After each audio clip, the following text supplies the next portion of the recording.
இந்த பேரலல் யூனிவர்ஸ்னு ஒன்று சொல்லுவாங்க. அப்படின்னா இப்போ நம்ம ஒரு வாழ்க்கை வாழ்கிறோம் அப்படின்னா இதுக்கு எதிரான இல்லைனா நடக்கவே நடக்காது அப்படின்னு நினைக்கிற வாழ்க்கையை நம்ம இன்னொரு இடத்துல வாழ்வோமா, இதை தான் பேரலல் யூனிவர்ஸ்னு சொல்லுவாங்க. இதை ஏன்டா இப்போ இங்கே சொல்லிக்கிட்டு இருக்க அப்படின்னு நீங்கள் கேட்டிங்கன்னா, அப்படி தாங்க இங்கே தமிழ் சினிமாவில் நடந்துக்கிட்டு இருக்கு. ஏன்னா பல வருஷமாக அஜித்தை நாங்கள் படத்தில் மட்டும்தான் பார்க்குறோம். அவர் நேர்லேயே வரமாட்டுறாரு, எந்த ஒரு விஷயத்துலேயும் கலந்துக்க மாட்டுறாரு. என்னைக்காவது அவர் ஒரு படம் நடித்தா போதும், வருஷத்துக்கு ஒரு படம், அதுவே எங்களுக்கு தீபாவளி பொங்கல் அப்படின்னு சொல்லிக்கிட்டு இருக்க நம்ம ஃபேன்ஸு இந்த வருஷம் அடிக்கடி அப்டேட்டு அஜித் பற்றியே போயிட்டுருக்கு. ஏன்னா இந்த வருஷம் 2 படமாக விடாமுயற்சி அப்புறம் குட் பேட் அக்லி அப்படின்னு கொடுத்துட்டாரு. கார் ரேஸு அதில் ஜெயிச்சு ஃபேன்ஸையும் நேரில் பார்க்குறாரு. வெளியிலேயே வராத ஆள் இப்போ என்னன்னா ஐபிஎல்லில் உட்காந்துக்கிட்டு இருக்காரு. அதுக்கப்புறம் என்ன, கவர்மெண்ட் அனௌன்ஸ் பண்ண பத்மபூஷன் அவார்டு அதையும் வாங்கிட்டாரு. இப்போ நார்த் சைடில் ஒரு பாட்காஸ்ட் சேனலாக ஒரு இன்டர்வியூவும் கொடுத்துருக்காரு. எங்கள் வாழ்க்கையில் இதெல்லாம் நடக்குமா அப்படின்னு கேட்டால் அதெல்லாம் நடந்துக்கிட்டே இருக்குதுங்க. இது நம்ம தலை தானா, சாரி இது நம்ம ஏகே தானான்னு எல்லாரும் குழப்பமாக பார்த்துக்கிட்டு இருக்காங்க. அப்படி தான் நம்ம அஜித்குமார் பண்ணிக்கிட்டு இருக்காரு. இப்போ அந்த பாட்காஸ்ட் இன்டர்வியூவில் அந்த இன்டர்வியூவர் நிறைய கேள்வியை கேட்டாங்க. அதுக்கு நம்ம அஜித் சொன்ன பதில்கள் என்னென்னு தான் பார்க்க போகிறோம். இந்த அவார்டு வாங்கினீங்களே, இதுக்கு எப்படி ஃபீல் பண்ணீங்க அப்படின்னு கேட்டதுக்கு, இந்த அவார்டு வாங்கினதுக்கு காரணம் என் ஒய்ஃபு ஷாலினி தான். அவங்க எனக்காக நிறைய சாக்ரிஃபைஸ் பண்ணியிருக்காங்க. அது அவங்க மட்டும் இல்லை, அவங்க என்னோடய குழந்தைங்க, அதுக்கப்புறம் சுரேஷ் சந்திரா அவங்களோட ஃபேமிலிஸு, இவங்களாம் என் கஷ்ட காலத்தில் என் கூடவே இருந்திருக்காங்க. அதுக்கப்புறம் என் ஃபேன்ஸு, நான் ரசிகர் மன்றத்தை கலைன்னு சொன்னேன், அதையும் கேட்டாங்க. நான் என்ன சொன்னாலும் அவங்க கேட்குறாங்க. அவங்க என் மேலே வச்சுருக்க அலாதியான அன்புக்கு தான் எல்லாமே. இவங்களுக்கெல்லாம் நான் என்ன ரிட்டர்ன் கொடுக்க போகிறேன்னு தெரில.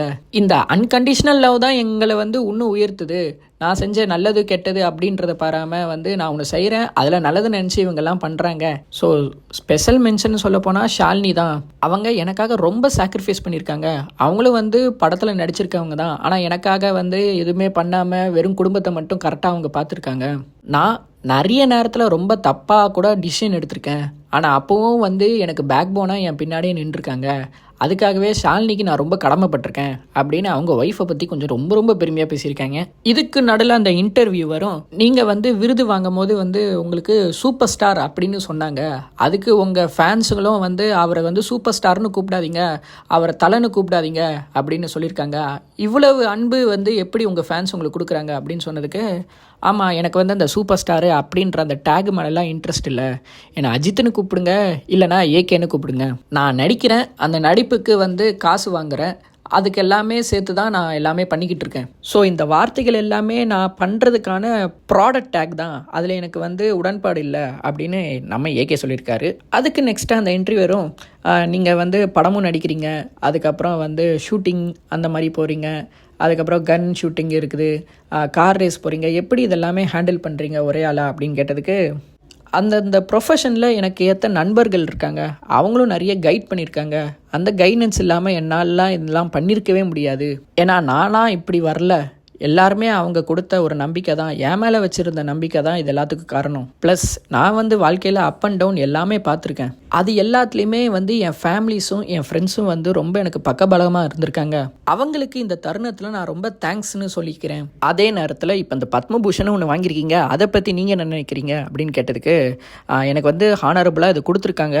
ஃபஸ்ட்டு எனக்கு ரொம்ப ரொம்ப சந்தோஷம். அந்த சந்தோஷத்தோடு சேர்த்து ஒரு பயமும் வருது. என்னடா திடீர்னு நமக்கு இப்படி கொடுத்துருக்காங்களே, இதெல்லாம் ஒரு கனவு மாதிரி ஃபீல் ஆகுது. திடீர்னு யார்த்தங்க எழுப்புனா நான் உடனே எஞ்சிருவேன், அந்த மாதிரி ஒரு உணர்வு தான் இருக்குது. எல்லாமே கனவா அப்படின்ற மாதிரிலாம் ஒரு சில டைம் யோசிக்க தோணுது அப்படின்றாங்க. ஸோ இந்த பாட்காஸ்ட்டு ரொம்ப சின்னதாக தான் போட்டிருக்காங்க. அது இங்கே பார்ட் 1ன்னு போட்டிருக்காங்க. பார்ட் 2 அப்படின்றத அவங்க அப்டேட் பண்ணுவாங்க. அவங்க அதை அப்டேட் பண்ணோன்னா நம்ம சவுண்ட் பாக்ஸ் சேனல் சப்ஸ்கிரைபருக்கு அதை அப்டேட் பண்ணுவோம். ஸோ ஏகே ஃபேன்ஸு ரொம்ப சந்தோஷமாக இருக்காங்க. ஏன்னா அப்டேட்டு மேலே அப்டேட்டு இந்த மாதிரிலாம் நம்ம ஏகேவை பார்த்தது இல்லையே, பத்மபூஷன் ஏகே அப்படின்ற மாதிரி நல்ல கரகோஷங்களை கொடுத்துக்கிட்டு இருக்காங்க. இதுக்கு நடுவில் ஒரு துயர செய்தி மாதிரி இவர் பத்மபூஷன் வாங்கும் போது இதுக்கு ஆப்போசிட்டாக ஒரு ட்விட்டர் லிங்க்ல ஒரு அனௌன்ஸ்மெண்ட் வந்தது. அது யாருன்னா ஆக்ட்ரஸ் ஹீரா. ஆமாங்க, எல்லாத்துக்கும் தெரியும் அஜித்தும் ஹீராவும் முன்னாடி லவ் பண்ணாங்க அப்படின்றது. அதை பற்றி முன்னாடிலாம் சொல்லாத ஹீரா இப்போ கரெக்டாக ஒரு பத்மபூஷன் அவார்டு வாங்கும் போது அவங்களோட சோஷியல் மீடியா சைடில் அப்டேட் பண்ணியிருந்தாங்க. ஒரு நடிகர் அவரை நான் ரொம்ப சின்சியராக லவ் பண்ணோம், நான் வந்து லிவிங் டுகெதர் அப்படின்ற ரிலேஷன்ஷிப்பில் அப்போவே இருந்தோம். ஆனால் என்ன பிடிக்கல அப்படின்றத சொல்லிட்டு போனால் கூட பரவாயில்ல, நான் வந்து போதைக்கு அடிமையானவ அப்படின்னு சொல்லிட்டு எனக்கு ஒரு டேக் வச்சுட்டு போயிட்டாங்க. அதுலேருந்து என்னால் மீண்டு வர முடியல. இப்போ வரைக்கும் நான் எல்லாத்தையும் அவங்களுக்காக விட்டேன். அவங்க அடிபட்டு ஹாஸ்பிட்டலில் சர்ஜரியில் இருக்கும் போது கூட பெட் பேன் கூட மாற்றி விட்டுருக்கேன். அந்தளவுக்கு வந்து நாங்கள் இருந்தோம். ஆனால் என் மேலே இப்படி ஒரு பொய்யான ஒரு குற்றச்சாட்டு வச்சுட்டு போனது தான் என்னால் தாங்க முடியல. ஒரு ஸ்டூடியோவில் கூட நான் அவரை பார்த்தேன். அப்போ போயிட்டு நான் வந்து காலை விழுந்து அழுதேன். அப்போவும் அவர் வந்து என்னை மதிக்கவே இல்லை. இப்போ அவங்களுக்கு கோடிக்கணக்கான ஃபேன்ஸு ஃபாலோவர்ஸு அப்படின்னு வந்தாலும் அவர் என்னை ஏமாத்தினது தானே அப்படின்ற மாதிரிலாம் வந்து சொல்லியிருக்காங்க. அதில் எந்த ஒரு இடத்துலையும் வந்து அவங்க அஜித் அப்படின்ற பேர் இது பண்ணலை, தட் ஆக்டர் அப்படின்னு தான் மென்ஷன் பண்ணியிருக்காங்க. இதெல்லாம் வச்சு பார்க்கும்போது அவங்க முன்னாடி லவ் பண்ணது நம்ம அஜித்தை தானே.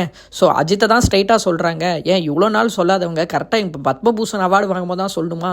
இது வந்து அவங்க தான் சொன்னாங்களா இல்லைனா விஜய் ரசிகர்கள் சொன்னாங்களா அப்படின்னு சொல்லிட்டு ஒரு சில டவுட்டுகளும் இருக்குது. ஆனால் இந்த போஸ்ட்டை போட்டு அவங்க டெலீட் பண்ணிட்டாங்க. ஆனால் இருந்தாலும் பிற ரசிகர்ஸுக்கு வந்து அதை வந்து போட்டு கிளின்னு கிளிக்கிறாங்க. அஜித்தா எப்படி அவர் வந்து ஒரு ஜென்டில்மேன் நினச்சோமே, அவராக இப்படி பண்ணார், ஓ மை காட் அப்படின்ற மாதிரிலாம் நிறைய பேர் கழுவி ஊற்றிக்கிட்டு இருந்தாங்க. ஸோ யார் பக்கம் என்னென்ன நியாயம் இருக்குது அப்படின்றதெல்லாம் பேச வரலை. நம்ம ஏகே இப்போ பத்மபூஷன் அவார்டு வாங்கினதை வந்து நம்ம என்ஜாய் பண்ணணும், அவ்வளவுதான் மேட்ரு. இதுதான் நியூஸு, அதை நம்ம அப்டேட்டும் பண்ணிட்டோம். இந்த மாதிரி அடுத்தடுத்த வீடியோ வேணுமென்றால் நம்ம சேனலை லைக், ஷேர், சப்ஸ்கிரைப் எல்லாமே பண்ணி வச்சுக்கோங்க. மறக்காம அந்த பெல் பட்டன் அமைக்கிறோங்க. பாய்.